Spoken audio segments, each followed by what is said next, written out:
Kaufman Corner podcast is live here on a Sunday night. Remember, if you're catching us via the podcast, we always appreciate you listening there, but you can be a part of the conversation. We stream live Sunday nights, 9 p.m. Central. We've got a lot to get to, Rany, as today we will talk about are the Royals officially out of the playoffs? Is it done? Is it over? If so, is it time to sell?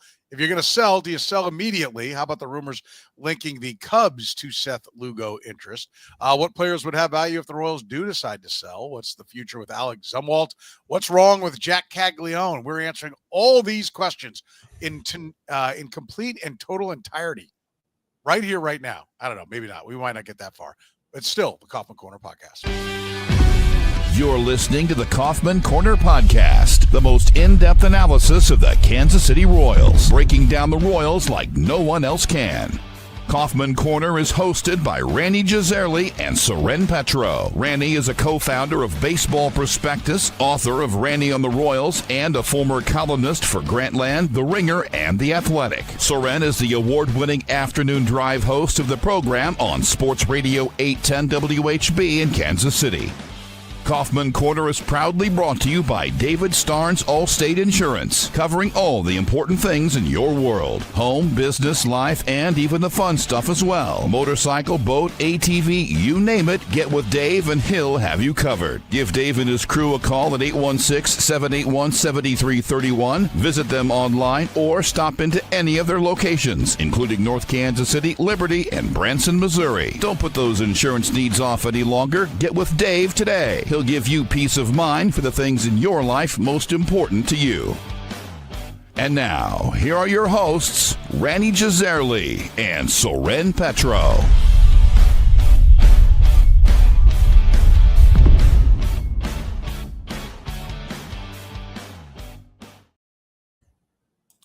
Thank you very much, Curtis. We do appreciate it as we begin tonight on the Kaufman Corner podcast. Sad, Rany, we're sad. The Royals dropped 2 out of 3 to the Los Angeles Dodgers. There may or may not be shenanigans going on with the hitting coach on the sideline. We'll get to that a little bit later on.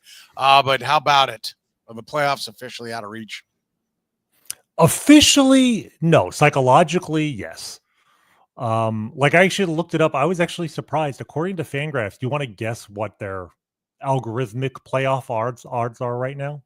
Well, because I think they skew back towards the middle. Like they don't take into account what I think the humanity of it, like the fact that like, no, we've gone into the dump and there's no pulling us out mentally. Right. Part of the equation. So I'm sure it's higher than I think 35%. No, not that high. 11%. Oh, okay. 11%. Okay. Baseball Prospectus, which is always the low man on the totem pole with the Royals, is at 7%. Like honestly, it feels lower than that, right? So it's not just the fact that they're behind something like 6 teams in the wild card standings just to get into the top 6 in the league. But it's the way they're playing, right? They look listless. They seem to have no idea how to get out of a slump. They have a big game yesterday and they come back out today and they get a run in the first inning and the game ends and they still have 1 run. And there's more and more drama swirling around the hitting coach potentially right now, but I think we just have to come to the conclusion that this offense is not good enough, even with an excellent pitching staff. It's just not good enough to make the playoffs. And even if there is a small chance, does it serve the Royals' interests to lean into that 7 or 11 or whatever percent chance there is? Or are they better off in the long term punting on the season, being a seller when you need to be a seller, when there's a seller's market, and trying again next year? I feel like we're at that point now. I'm always amazed. People in my business, kind of your business, right? In the media world of things, are always so hesitant to say, it seems like it's one or the other. Either you want to be the first guy to yell, these guys are done, they're terrible, it's horrible, they're awful, and you just blast away, or you're just not going to do it till they're literally mathematically eliminated. And I get it because nobody wants to be wrong, right? Well, I'm paid to have opinions. They're done. They're cooked. And I've felt that way really for a couple of weeks now, right? Like I really think it ended for me when you got swept by the A's. It ended for me losing 2 out of 3 to the White Sox and getting swept by the A's. I mean, that was it. Because it was clear that this team, we've talked about it. The schedule's harder this year because there's less, bottom feeders. And so you got to play more teams that are, in the same boat as you or better. And they're not doing well against those teams. They have not done well against those teams all year. They have one 15-2 stretch that came against the Rockies and the White Sox and was really bolstered by that. I think the Orioles were in there as well, who we thought were going to be good but aren't. All those things. And so there is literally virtually nothing that says that they're going to contend because at no point this year have they took 2 out of 3 from the Giants. They took 2 out of 3 from the Cardinals. What are they, 3-11 now in the last 14 series? Yeah. If I'm not mistaken, isn't that right? With a sweep over the Rangers. It's like, oh, here we go. No, I mean, the Rangers have a losing record.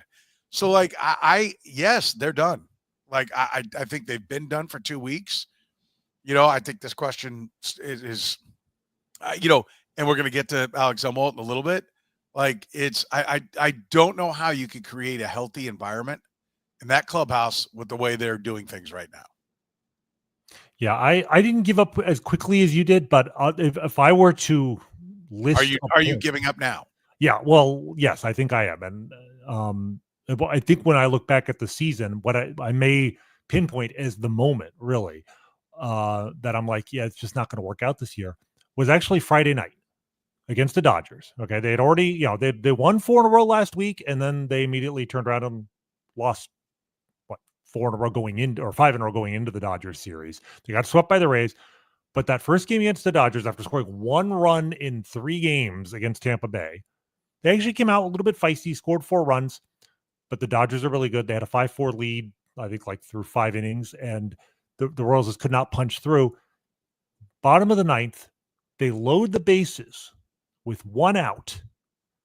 Bottom of the 9th inning, a hit wins the game. A walk ties the game, right? Jac Caglianone at the plate. What an incredible, opportunity for the young player. What does he do? First pitch, and you could argue, okay, first pitch swinging, he hits into a double play. And you could argue the mistake was he swung at a pitch that was outside the strike zone, which he did. And no less an authority than, no less an authority, I should say, on swinging at pitches outside the strike zone than Salvador Perez said after the game, according to Annie Rogers. Perez thought Caglianone should have taken the first pitch, which was a slider from the lefty Scott up and just out of the zone. Of course, Salvi then goes on to say, but if he hangs the slider, Caglianone hits a double and we walked it off, he's the hero. My issue, though, isn't with the fact that he swung at the pitch, even though, yeah, it was out of the zone. My issue is, how on earth did he hit a pitch that was 6 inches above the strike zone on the ground? It was another ground ball from Jac Caglianone. And we'll get into Jac Caglianone's struggles later. But to me, it was basically the same height of the pitch that he hit for his first major league home run, where he skies well. Like that pitch, the problem with swinging at that pitch, you worry about it being a pop-up. That pitch is the pitch you worry about an infield fly rule, and he doesn't advance the runner from third, and now it's 2 outs, and it's everything rides on the next batter. Somehow, and it wasn't like a 1-hop line drive ground ball. It was a -15 launch angle. It was the only drama with that ball was, did he hit it softly enough that maybe he could beat it out at first base, and he did not. Freddie Freeman made a great play, a great pick at first base. But to me, when I saw that, it was such a microcosm of everything we've been talking about this team's hitting struggles. All right. It's not that they don't make contact. They're actually one of the best contact teams in baseball. Is it about swing decisions? Yeah, it's a little bit about swing decisions, which is ironic coming from, a hitting coach whose stated philosophy from the moment he took the job, and something we championed and we cheered him on, was making good swing decisions. So it was a bad swing decision, but also it was, why are you hitting a ball that high on the ground? That's also a swing issue. And that's something that I think plagues this team up and down the lineup, is they don't have good swing planes. They're not hitting for power, and they're hitting too many ground balls. It's not just him. But it's most egregiously him. He's the guy in the minor leagues was hitting light tower power. And when he first came up, he was hitting line drives. And now he's not even hitting line drives. He's hitting ground balls. Today, I think he had 2 ground balls and a strikeout. So, like, enough. And, it cost him the game. So that to me was kind of the moment where I'm like, okay, yeah, maybe I'm tapping out now. They're 4.5 back in the wild card. There are 6 teams they need to jump, and they're closer to the White Sox than they are the Tigers. Yeah. Like, I mean, good. that's to me that's one of the big signs is when you're closer to the worst team than you are the best team. Like that's a very strong indicator. Yeah. Right? They could, like, the beauty of the 12-team playoff format, they are still mathematically very much alive. But you have to jump so many teams, and ultimately being mathematically alive means if you play better, right? Substantially better, because we're past the halfway point of the season. So as bad as you have been, you have to be better than that just to get to 500. All right. And you're going to have to get above 500 to make the playoffs. That much I'm pretty confident. So we're down to 79 games, and they're 6 games under. Like, yeah, that's a problem. The problem, that's like when people are like, well, they're still in it. They still got a shot. There's all the wild cards. They're not good. Like, at what point does the conversation never seems to be about the ball club? This is not a good club. Right. Last year they were kind of magical. They got off to a good start. They were believing, and it all worked. Is it just the caliber of opponents have gotten better this year? Their overall, the average, team that they're playing is better. I don't know. Maybe. I mean, they just did not have the mojo. I don't know. I mean, to me, then it's a question of, all right, what do you sell, right? Which I know we're going to get to in a minute, but I don't understand why so many people. I know why it is. People just can't possibly imagine having to have a conversation where they go, I was wrong about this team.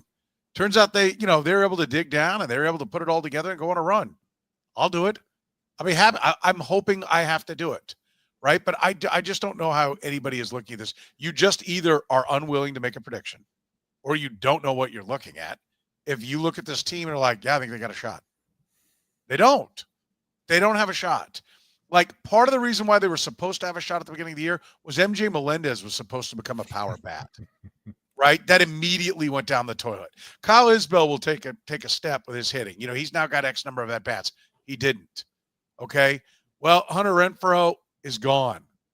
None of the guys that they've called up are hitting the ball with any kind of power. They still don't walk. Okay? Nobody walks on this team and gets on base. Salvador Perez has backed up. Cole Reagans is on the shelf and going to be there for weeks still. And then we're going to hope they're going to send him back out. He's going to try it a couple of times. And, and then there was Alec Marsh and Kyle Wright that we look at the depth of the starting pitching. Those guys will, no, I mean, they've even gotten a kiss in Noah Cameron, who was like probably what most people would have thought the 9th pitcher on this team, the 9th starter. They've had to go to him and he's done well. Right. But so many other things have not. That there's nothing when you look at the ball club and go, is this a contending team? It's not. They were really just. It was a great story last year, but they were a flawed team. The Yankees exposed that when they got into the playoffs, and this year they're not as good. It's just one of those baseball things. Bobby Wood Jr. is not having. George Brett didn't hit 390 every year. And maybe that was Bobby's career best season. So I just don't know how you – I think he's going to hit better. He's already starting to get hot. He got hot today. I know they found something in his swing, and, that's great. I expect him to be hot. Yeah, huh? Allegedly. Yeah, July and August, or when he's hot. So I expect him to hit better, but he hasn't been hitting as well as he was last year. I mean, all those things, that's just baseball. And that's the deal is like, if your team is like, if everything goes our way, we'll make the playoffs. Well, that was kind of last year. I mean, I'll come back to, I don't think they were probably a 56-win team 2 years ago. They were probably a 66-win team that played down 10. Last year, do I think they were an 86-win team? No, I think they were probably a 76-win team that played up 10. This year, they might be an 86-win team. They're just playing down 10. But I would tend to think that they're a little bit more like a 76-win team that just everything's not going right for them. They're not playing up this year. And here's the thing I would say, though. I mean, I wouldn't even say everything's not going right. As much as you point out, like, they're without Reagans for indefinitely. They've been without Alec Marsh all year. Kyle Wright's never made an appearance with the team. They came into today with the third fewest runs allowed in the American League. That's what's so frustrating, is that the pitching has, I mean, if you had told me before the year that this is where the pitching staff would be, I'd be very happy with that, because like we were worried about some regression. And yes, some elements of the pitching staff have regressed, but it's a testament to, again, the quality of coaching, that where Cole Reagans has disappeared, Noah Cameron has stepped up, right? Where, Lucas Erceg was out for a while and came back and wasn't great. Steven Cruz has stepped up. Like, new guys have come in. Michael Wacha continues to he might be the most underrated guy on the team. I just feel like he's somebody I just like, out of sight, out of mind, but every time he takes the ball, he gives them 6 or 7 good innings. It's a quality pitching staff, but the offense is like not replacement caliber. I mean, we're halfway through the season, and according to Baseball Reference, if you take out Bobby Witt, the entire Royals offensive roster is below replacement level. They have 3.6 wins above replacement as a team on offense. Bobby Witt has 3.8. So do the math. That is not acceptable. But what's so, and it's not one guy. I mean, you mentioned, Bobby having a down year, still on pace for a 7-win season. I mean, in an off season, he's leading the league in doubles. Like, he's still having a really good year. But so the fact that he's having an off year by his standards is not the reason why the offense is the worst in frankly, in Royals history. It's because everybody else is, with the exception of Maikel Garcia, everyone else is struggling. I mean, even the bench guys. Like, remember when Mark Canha was like off to a hot start? Yeah. Mark Canha, who's 36 years old, is not on the team for his defense, not on the team for his base running ability. His line coming today was a 228 batting average, no homers in 101 at bats. This is from a guy who he's made his career as a power hitter. I mean, he had 26 home runs one year. He's consistently, maybe not an elite power guy, and certainly also an on-base guy, and his on-base percentage is 292. Right. So, something as small as that, you would hope that just by accident, somebody on the bench would be having a good year. We were hoping Kevin Biggio would have a nice year on the bench. No, who exactly is having a year aside from Maikel Garcia?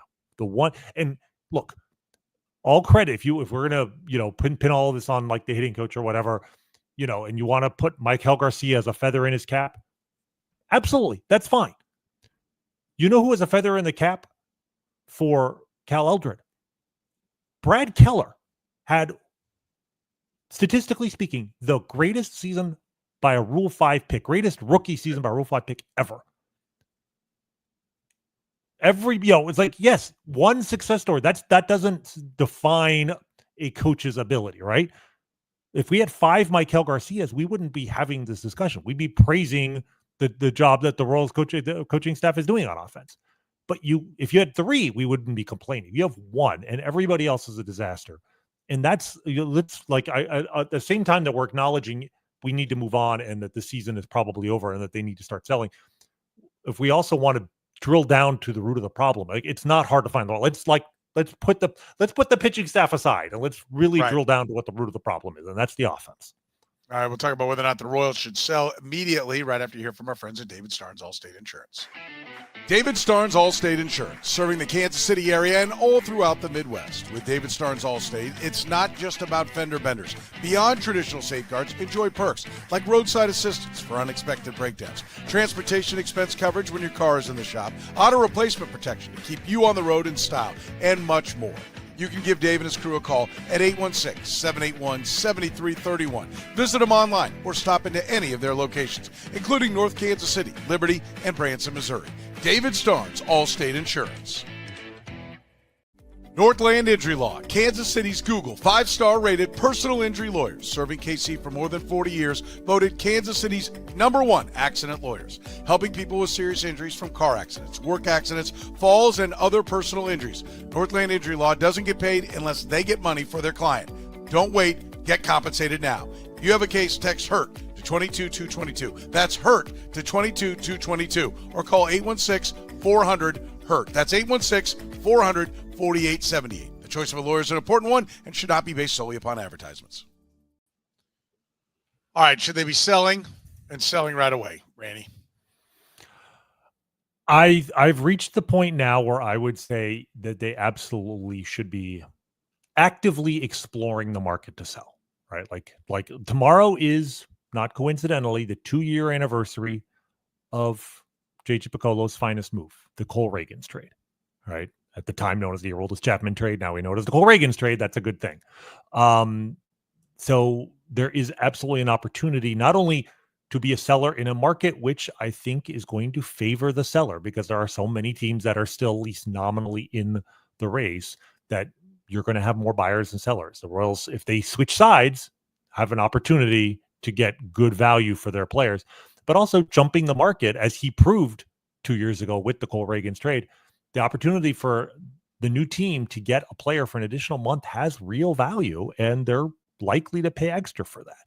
And, this brings us around to Seth Lugo, because Seth Lugo is, if he is not going to come back on his player option, which I do not think he will, and if the Royals feel like they are not going to be able to sign him, before he hits the free agent market for less than market value, and I do not think he will, he turns out to be one of the best trading chips on the market. And I think that now is the time to explore exactly what you can get for him, because I think it could be quite substantial. Yeah, I would agree. And I've been ready to sell for a little while, and I think you definitely get out there and get ahead of it. I think the Cole Reagans trade is, the only guidepost you need right there, because it's not, you get out there and you start making deals. And one of the reasons why the Aroldis Chapman deal came down was because the Royals got what they wanted. Mm-hmm. You can go out and ask for it. If you don't get it, you don't have to do it. But you put out there what it's going to take, and then it's at least known.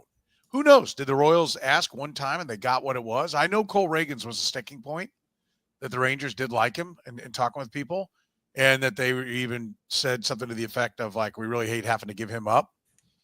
But that's what it took, because they decided they needed Aroldis Chapman. There are teams that right now are like, we got to get going.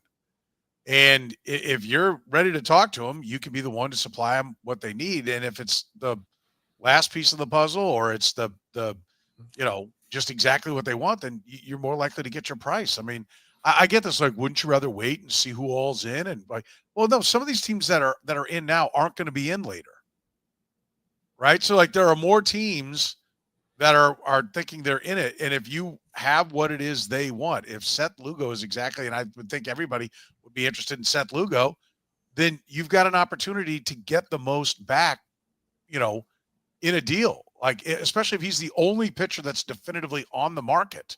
And you're like, listen, what do we want to do? Do we want to wait 5 weeks and lose 7 starts, or do we need these 7 starts from him now? Let's make this deal. So there's no reason to wait. Yes. I mean, you sell, and you sell immediately. It doesn't mean you have to say sold, but you start trying to put some deals together. What are you looking for? Are you in it? Okay, who do you need? We need a starting pitcher. It's this for Bubic. It's this for Lugo, right? That to me is, I don't see the benefit. Again, whenever you say, like, yes, I would be looking to sell right now, everyone assumes it means that you're going to take any deal that is thrown at you, regardless of how bad it is, and you're going to dump your entire roster. No, that doesn't mean that. It just means that you're actively seeking trades. And when you get a good one, you make it. That's your job. It's what you're supposed to do. I don't even think you're supposed to be on the phone all the time and know what's going on. So I don't even understand why this is a thing to me. But I it's amazing how many people I talk to, and they're hung up. Well, I don't know. Look, you've got to believe in what you're doing, and then make it happen, right? It's as simple as that. Like, if you're like, oh, I don't know, I need everybody else to tell me, what I should be doing here, then you shouldn't be the general manager. And by the way, I don't think that's what J.J. Piccolo does, because of, like you said, 2 years ago, he was bold. He was bold, and he had a player in Aroldis Chapman whose ability was such that pretty much every contender would have some interest in him. It doesn't, Aroldis Chapman is such a unique player that even if you had a good bullpen, like, he was the the best, certainly the hardest throwing left-handed reliever in baseball. You know what I'm saying? Like, who wouldn't want that? And in a way, Seth Lugo, he's not that unique, but who wouldn't benefit from having Seth Lugo in their rotation? Because it's one thing, you get to the deadline and you'll see a whole bunch of like number 4, number 5 starters get moved, right? But if you're not, there's two types of players that get traded to contenders. So the type of players that help you get into the playoffs, and then the type of players that can also help you win in the playoffs. If you're a number 4, number 5 starter, you're probably not starting a playoff game, right? So the market's going to be limited. A great example of this, Michael Lorenzen last year, right? Royals needed him. He was very helpful down the stretch. They barely made the playoffs, right? Did he start in the playoffs? No. What did they give up for him? Walter Pennington, if you recall, left-handed reliever who pitched, I think, 17 innings for the Rangers after the trade, was claimed off waivers by Baltimore after the season. That's how much talent the Royals gave up to get Michael Lorenzen. But Seth Lugo I don't know if there's a rotation in baseball where he wouldn't be one of their top 3 starters, which means he is starting in the playoffs. He has proven his durability. He's proven his ability to eat innings. I think his command was off this week. He was dealing with, I think, a minor blister issue, which a little concerning in the sense if you're the Royals, you just don't want that to open up and suddenly he's going to miss 2 or 3 weeks, and because that could actually impact his trade value. But he was able to pitch through it, just walked 5 guys. But this is, essentially his 3rd year of being an effective pitcher, but like 2nd year at an elite level. This is an impact player, not just in helping a team get to the playoffs with 15 starts the rest of the way, but could potentially start 5 or 6 games for a team that makes a World Series run. Again, every team in baseball is going to have some interest in that guy. If you're a team like the Cubs, and we'll get into that, like the fit there it's hand in glove perfect. The Cubs have a desperate need. They have a great offense and a desperate need for starting pitching. So like the opportunity is there for a team to overpay for a player that fits, that's not just an impact player, but fits their needs perfectly. And like you said, with Aroldis Chapman, what was important there was the Royals knew who they wanted, and they were only willing to make that trade when they made it, when the Rangers were willing to give them what they wanted, which was Cole Reagans.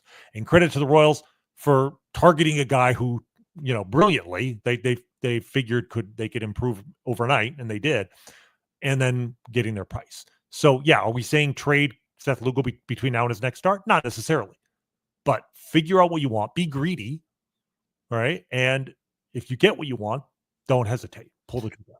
What do you make of the Lugo rumors? They make a lot of sense.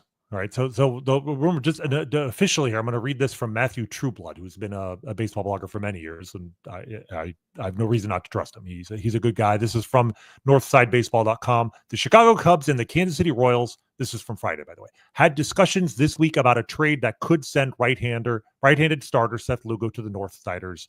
Sources familiar with the negotiations said, right now, the Royals aren't ready to become sellers, and GM J.J. Piccolo went on a public campaign this week to downplay rumors that the team is moving into that mode, blah, blah, blah. We know that. But the point is, like, these are official rumors being reported. We've obviously, we discussed the rumors that the Royals went out of their way to downplay last week about him being on the market with regard to the Mets, and that was just a speculative play. But the Cubs, it makes so much sense. They have, like I said, one of the best offenses in the National League. They're in very good position, not just to make the playoffs, but potentially to get a bye in the first round. But if you want to win in the playoffs with a good rotation, they're one of their best pitchers. Justin Steele, is out for the year with Tommy John surgery.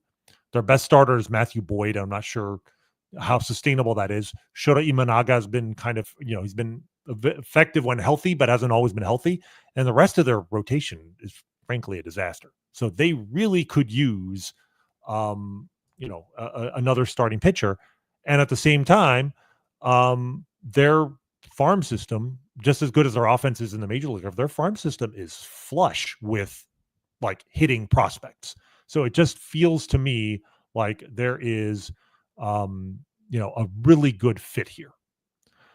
What would you be looking for if you're if you're JJ McCullough? What are you asking? I mean, some part of my frustration when we talk about this is simply the fact that my faith now in the Royals' ability to develop hitters is impacting like the way that I'm even looking at the teams that are the players that are available. Like if you look at their top prospects, if you go to MLB Pipeline, their number one prospect, Owen Casey.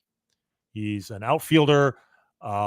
He's from Canada. He's been, I think it's his third year now in AAA, and he's only I think he turns 23 in a couple of days. But like good patience, excellent power. He's slugging over 500.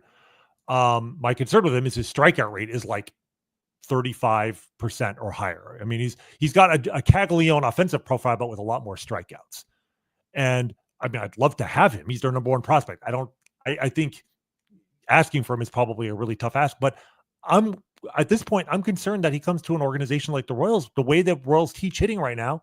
I'm not sure that they're going to be able to get the most out of him when he definitely has one weakness in his game in the sense of, his contact ability. That makes me nervous. So, the player you see a lot of rumors about is Kevin Alcantara, who's a prospect who came into the season. I think it's like their number 3 outfield prospect, but is kind of having an off season.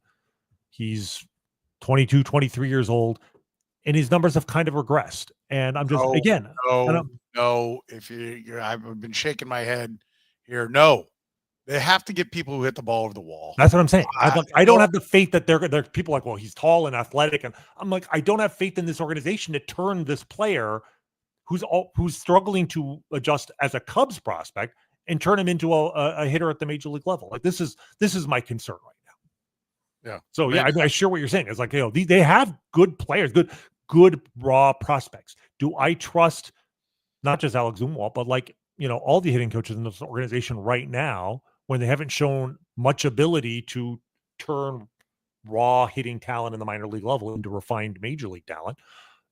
I don't have a ton of faith in that, So but there are definitely players here. Jefferson Rojas might be my favorite. He's a middle infielder. He's only 20. He's an A-ball, and he has very good plate discipline, almost as many walks as strikeouts this year. Has taken a step forward offensively, and again, he's just 20. He's probably one of their 4 or 5 best prospects, but I feel like you might be able to get him and get like a second good player in the deal. It's something I would definitely consider. But in part because I feel like he's still a year or two away, and hoping by the time he's ready, the Royals will have new coaching, a new coaching regime on the hitting side in place in order to develop him. I almost don't want somebody who's too close to the major leagues and worried that they're going to screw him up. Yeah, I mean that's the thing. You almost want somebody who's a finished product who's at the major leagues, but no one's going to be moving that if they're at the major leagues. They're needed, right? So yeah, they have to come away with an outfielder that can hit and play every day. In the next, I don't care when I don't want to see him trade for a 16-year-old, but I don't care if it's A-ball, AA, or AAA. But what they have to come away, if they were to move Seth Lugo, they have to get an outfielder that will be an everyday outfielder because they can't develop him. Right? I mean, can we agree on that? And I'm with you. We know that can't be in your way. You have to assume you're doing things the right way. Like nobody can manage a ball club, but they have to have an outfielder in this deal, right?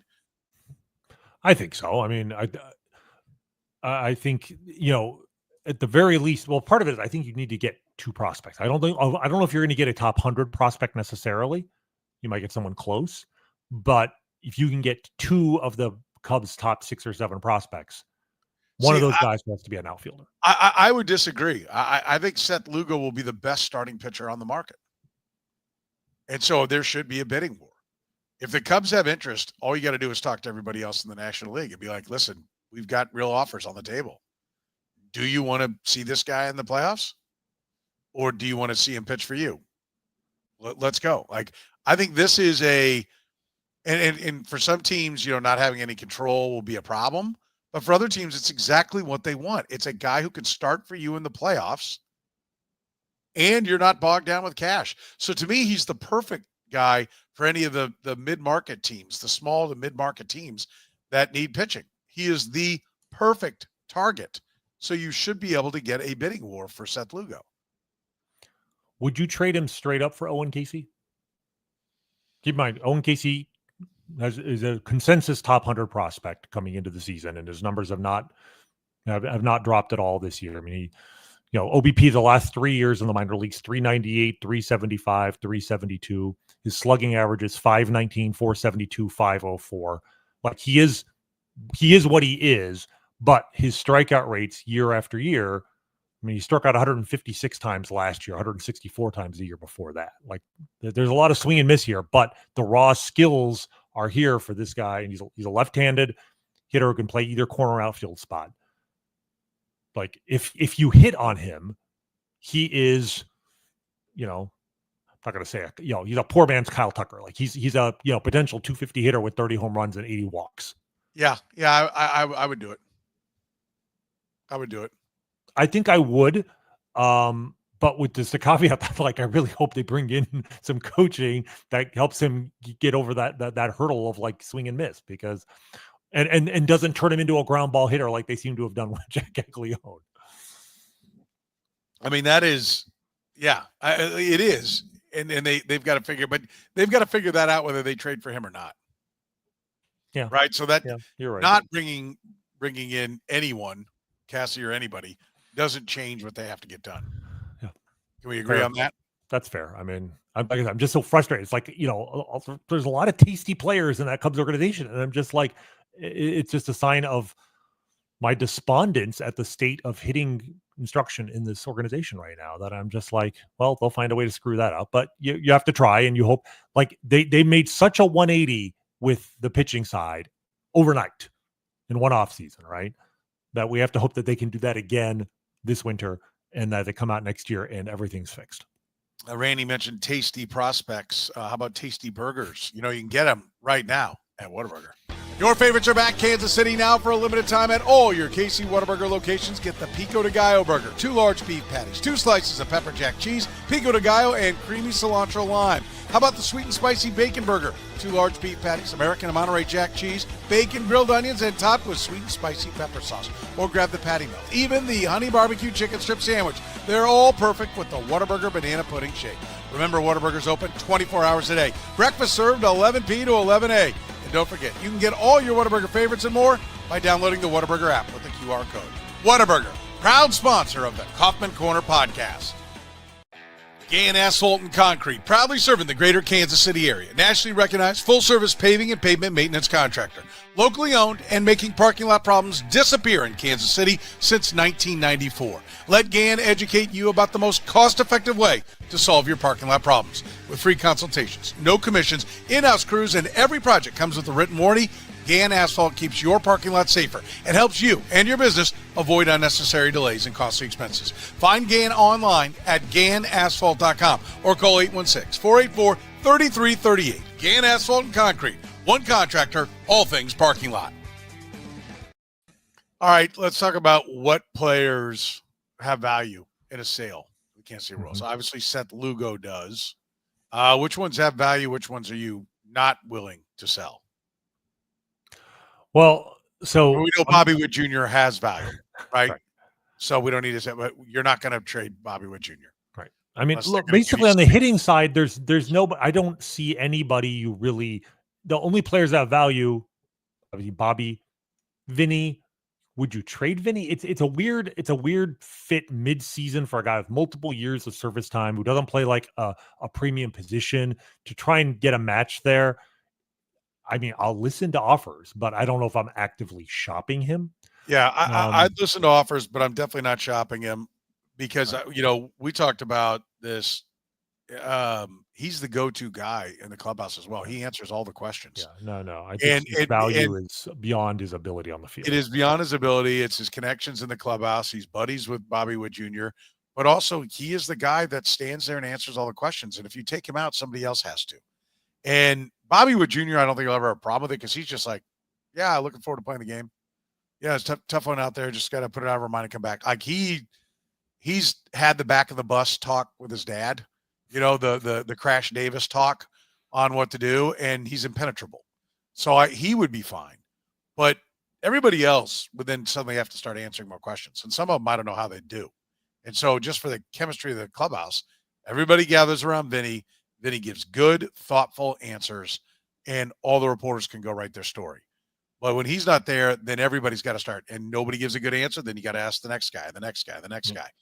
He takes pressure off of that as well. But I also just think he's a good professional hitter, right? Like I think nobody's suffered more from everyone around him not hitting than Vinny Pasquantino. He is not the problem with this team. No, maybe not as much of a solution as we'd like, but he's not a problem. And Salvador Perez, I think, has more value than we want to put on him if you're willing to eat most of the contract. I don't think the only scenario in which I really see Salvi moved at this point is if he asks for a trade. Like if he wants to go somewhere where he can go to the playoffs one more time, he knows the end is near. If he wants to be moved, yes, I would honor that request. And I think you could get something modest for him if you eat the salary, right? But the point is you're not getting a ton anywy. So to make that move, but he is a guy that still is going to hit more than 20 home runs as main position being a catcher, and he can play first base. I know he doesn't get on base enough. I know he chases too much, but you're talking about a team that would be getting him and batting him 8th or 9th, putting him 8th or 9th. You're only a team that's getting for 8th or 9th is only wanting to use him behind the plate. I actually think like he has value to the Royals as a first base slash DH because their options are so bad. But any team that's a contender that's trying to win is really going to want to look at him as a catcher and exclusively a catcher, which means playing 70% of the time, maybe, not full time. And he would have to adjust to that. In that role, yes, I think he would have value. His on base percentage is always going to be bad. He's slow. He grounds out a lot of double plays. Like, he's not a great player at this point in his career, but he's a good player in the right role.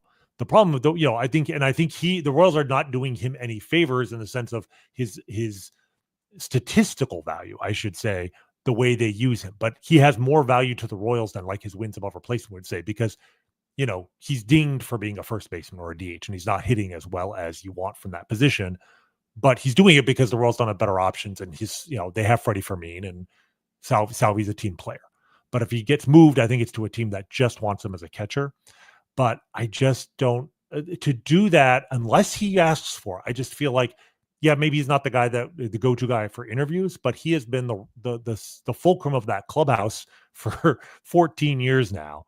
I just feel like you don't make that trade for a team's 13th best prospect. It just, for a future middle reliever. I don't know if that is in the long run going to be beneficial to your franchise. So I don't put him on the list. When do you open up at bats for some of the catchers that are on the way? I mean, there's going to need to be a very difficult discussion this winter. But the other thing is, why can't that discussion be had now?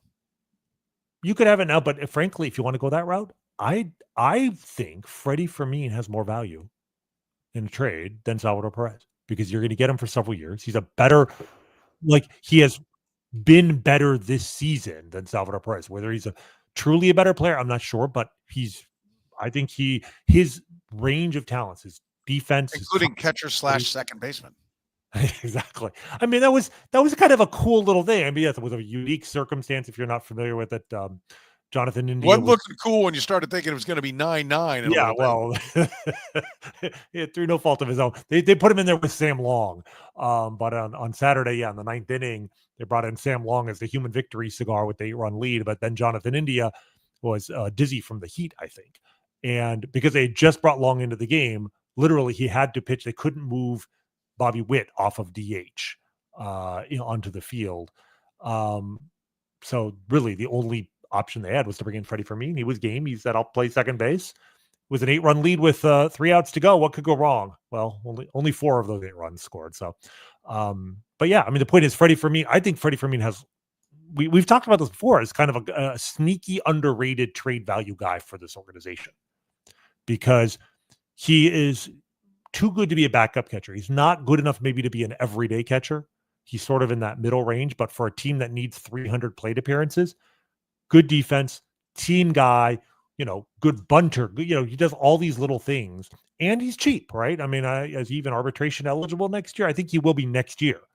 He's 30 years old. He's not going to get better than this, but I think Freddie Fermin, for a guy who's under club control for 4 more years after this, might have trade value, and then you are opening up a pathway for someone like Carter Jensen to be on the team next year. I don't think you call up Carter right away. He's been in AAA for like a week, but you at least are starting to open up that pathway for him. By the way, think of how many amazing toolsy middle infielders who don't get on base you could sign with salaries $13 million. Mark says that in the chat room. You get three Adam Frazier's. Point taken there. Bubic.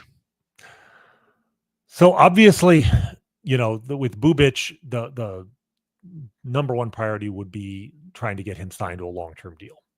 But if you do not think that's possible, it is an interesting discussion to have. I think you have to be absolutely blown away, because I don't think, if you're not blown away, you can move him this offseason if you really want to, with 1 year left until free agency, and still get a ton of talent for a guy who's proven at that point to be at least a number 2 starter, if not better.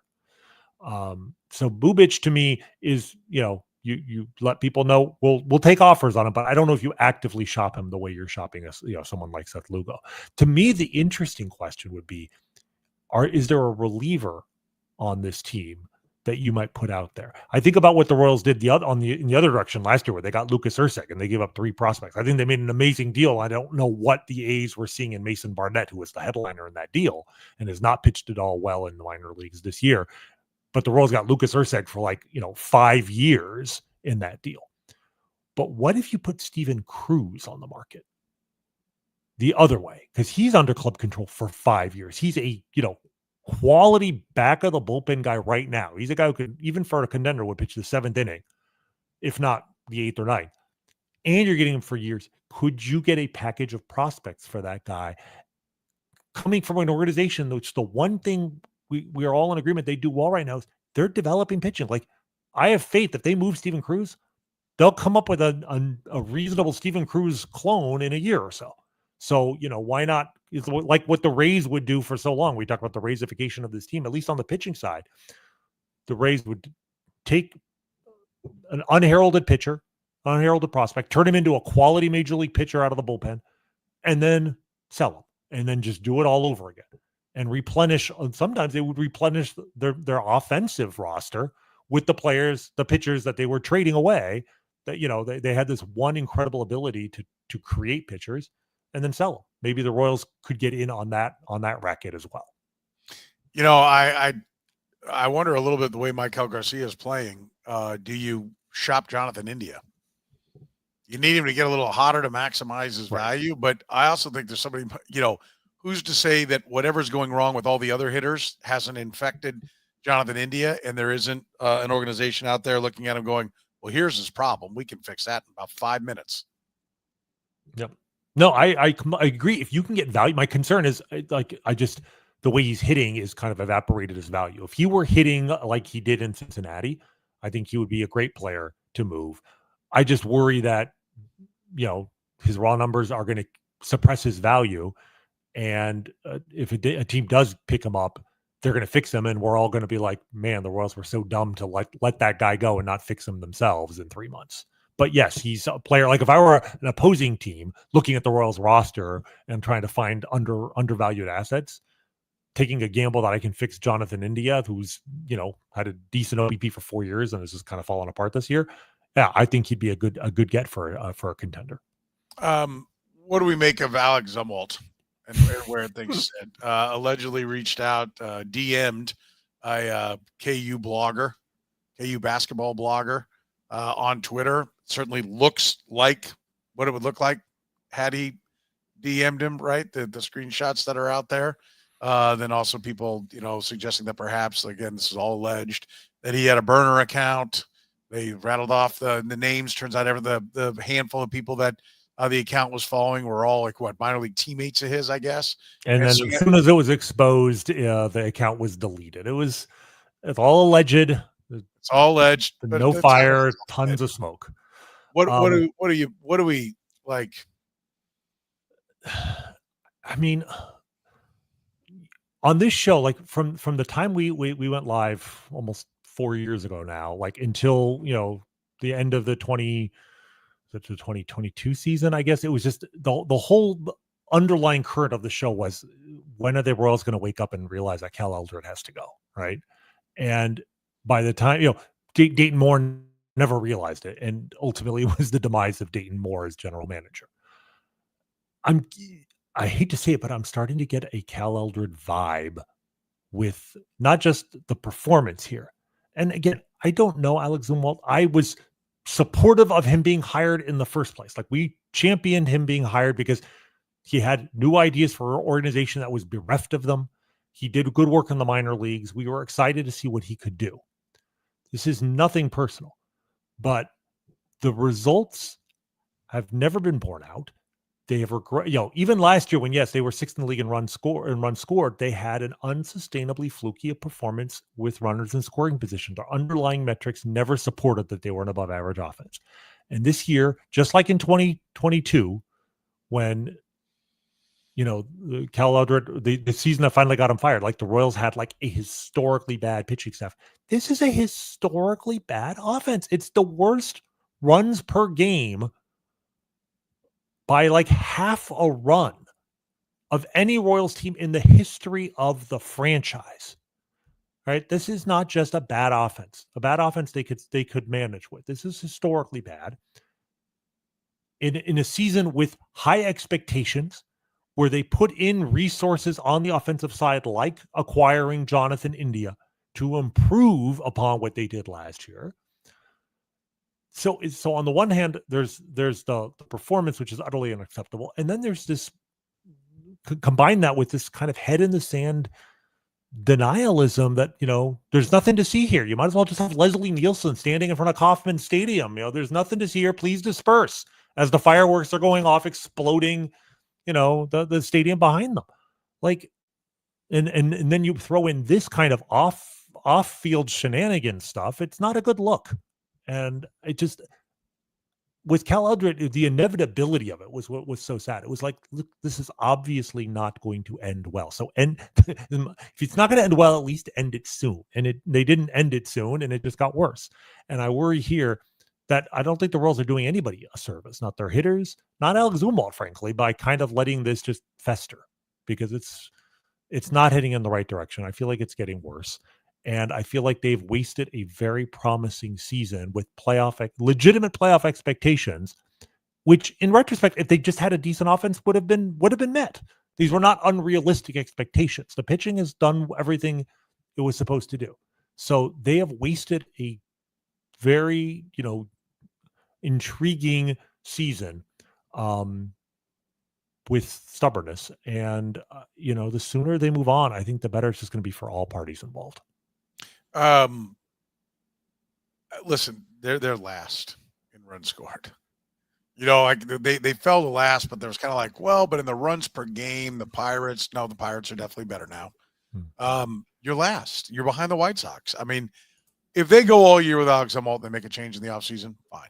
Like, I'm not going to make any like this has to happen now. Like, there is a reason to just stay the course all year, but a change must come, right? And by the way, if they would somehow be hanging around last the whole way, and then the final 2.5 weeks of the season come up to 28th, and if you look at our last, you look at our September numbers, irrelevant, right? Irrelevant. The numbers that matter are the numbers that you put up when you're in the fight. They've been in the fight and they have put up no numbers. If they suddenly start hitting after they trade away Seth Lugo, the waving of the white flag is what solved everybody's like, no. And I don't understand if there isn't a move made, how you are just at a point where you're not a results team. And it's not about results. You're now about people, right? And that's what the analytics are supposed to take you away from. It's awesome. I know lots of great guys, right? Lots of great guys. They're not qualified to work with us on our show. Okay? And there are lots of great guys that aren't qualified to be running the hitting operations in baseball. And that's where things would be getting here. We've done it time and time again. And somebody had a question. I said, ask it again. And I think it was about, who was it? because I said, how was it, Terry? Somebody was asking, I think they were saying, well, is it time to get to JJ and Matt Quatraro, start talking about their jobs? And my answer to that is no, but we'll be discussing it. There it is. Terry says, so when does JJ or Q, when does that discussion start? To me, it starts in about like November if Alec Zumwalt is not moved. If they don't hit better and they're just going to go back at it like they did time and time again with Cal Eldred, then they're just repeating history. Like it's nothing is changing. And so that's when it will start. It'll be the first real negative against one or both of those people. And, I don't understand if you're JJ Picollo, this is the way I think he needs to view it. I don't want to fire Alec Zumwalt. I don't want to reassign Alec Zumwalt. I believe in Alec Zumwalt. Okay, that's great. But do you want to fire Matt Quatraro? Because this will be the beginning of it. Because there gets to be a point. I know right now ownership is, hey, we want to win. By all accounts, John Sherman didn't say move anybody. JJ Picollo was adamant that was not the case. Okay, that's great. John Sherman's behind you. But when John Sherman listens to fans, like I made this point during the week, John Sherman lives in Kansas City. The rest of the owners live in Kansas City. Right. The owner is not living in some bubble in Arkansas that doesn't pick up the paper or turn on the radio or go to the coffee shop and have somebody come up and say something to him. He's here. He knows what's going on. And he may be standing behind you right now, but at some point he's going to go, look, why aren't we doing something here? Like, we're still not hitting. What's the issue? And you may think you're in great stead, but at some point he's going to have owners, his business partners going, what are we doing, John? Attendance is down this percent because nobody wants to come out to the ballpark because they don't think we're going to win any games and because no offense is boring. And he will fire you if you won't get it done. And I think JJ Picollo is doing almost everything right. I think Matt Quatraro is a very talented manager. And I think it'll be absolutely criminal, baseball criminal, if one of those guys loses their job because they wouldn't go and do what is obvious. Old Yeller had rabies, like it was tough for the kid, but had to be put down. Like there was no way you couldn't hug Old Yeller out of the rabies. I'm at some point, that's it. You got to be man enough to go do what's got to be done. So Alec Zumwalt has a burner account and he has rabies too. Like we're spreading all sorts of rumors on this show. You know what I mean? Of course I do. Well, I was going to say, like, to go back to the Cal Eldred thing, when he was fired, guess what? Mike Matheny was fired with him. Like, Mike Matheny and him were buddies. And, you didn't solve the problem a year or 2 or 3 years earlier. So by the time you finally acknowledge the problem, the manager went and the GM had gone, right? Like, it was a new general manager who was entrusted with making those decisions. And to JJ's credit, he made it like within, it was the first move he made within hours of the season ending. But the point is that the refusal to see that Cal Eldred was the problem in 2020, 2021 is the reason why when, the Grim Reaper finally came for him, he wasn't the only casualty.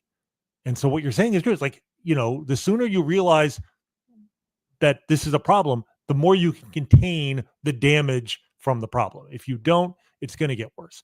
And I do think, like you said, I think just for my own peace of mind, I think at this point it might be best for him to go now. But like, if they fire him at the last day of the season, I think in the long run, it won't have much impact relative to doing it right now. And I trust that JJ will do. I will be very surprised if this continues beyond this year. But the damage of missing a season is, you can't minimize that. I mean, let's look at the last time this happened, which wasn't actually on the pitching side. That was, they fixed the pitching after the 2022 season, but then they fixed the scouting director, right? And they brought in Brian Bridges, probably a couple years too late. I'm hoping they got that right. We'll see a new draft coming up in 2 weeks. We like what we've seen from Caglianone and David Shields and Drew Bream and all these other guys from last year's draft. But go back and look at the missed opportunities that the Royals had when Danny Ontiveros was like scouting director, right? The 2018 and 2019 drafts, pretty good. 2020 through 2023 when you're taking, Frank Mazzucato and Asa Lacy and Gavin Cross and, finally they let at least 1 year too long. They took Blake Mitchell. We'll see about Blake Mitchell, but meanwhile, Kyle Teal's been in the major leagues. Matt Shaw is in the major leagues. That's a missed opportunity. And I just think about it came up again with for me this last week or two watching Jacob Mizorowski, who's the local kid you may know, who came up for the member of the Milwaukee Brewers, and immediately has established himself as maybe one of the hardest throwing starting pitchers of all time. He has hit 102 on the gun as a starter, more than all but 3 or 4 pitchers in Major League history. And he's done that in 3 starts. 3 starts in which he's given up 3 hits in 16 innings. And I bring him up, of course, because, as you know, he went to Green Valley High School, right? Which is, according to my Google Maps, about a 17-minute drive from Kauffman Stadium. Maybe, yeah. I don't know about traffic. It's a little bit east of Blue Springs. Yeah. It's on the outskirts of town. And went to college in Missouri, Crowder College in Missouri. Was a second-round pick. Okay, fine. Second-round pick. That was in 2022.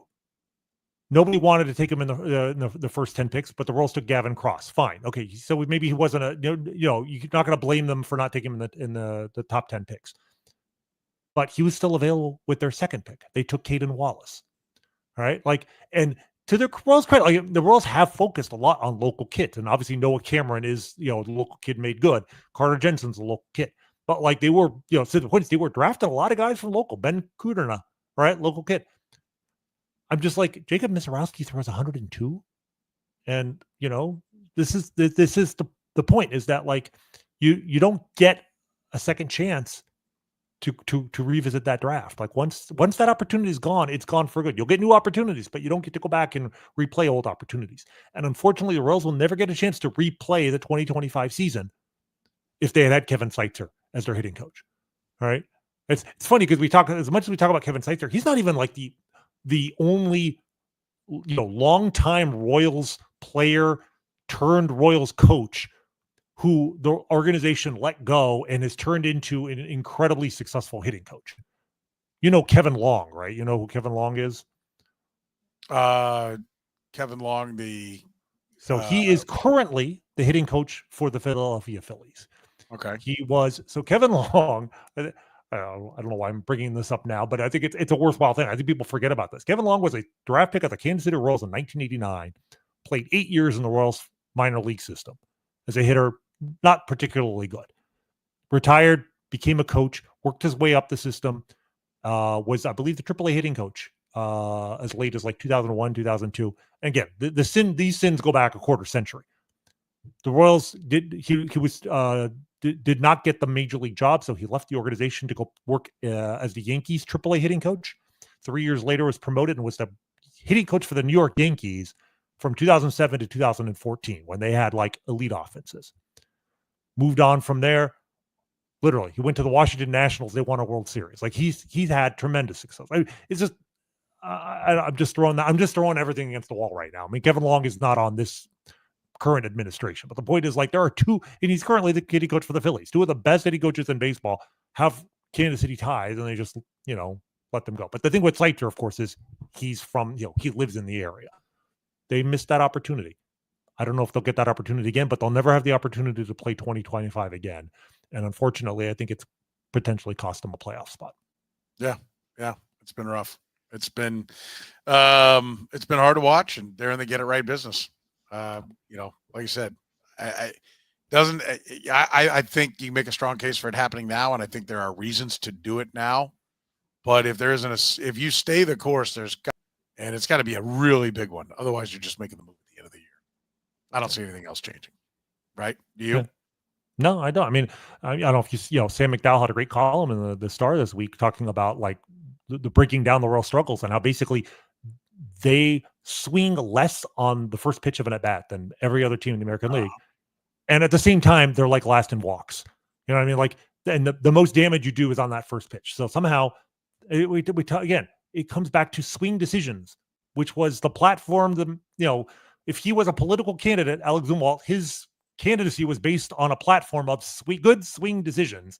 And they're And terrible. meanwhile, the Royals swing less on 0-0 than every other team in the American League, and they fall behind more than every other team because guess what? Other teams know they're not swinging in on the first pitch, and so they're just pumping in first pitch strikes. And maybe you swung more at them and ambushed more first pitches.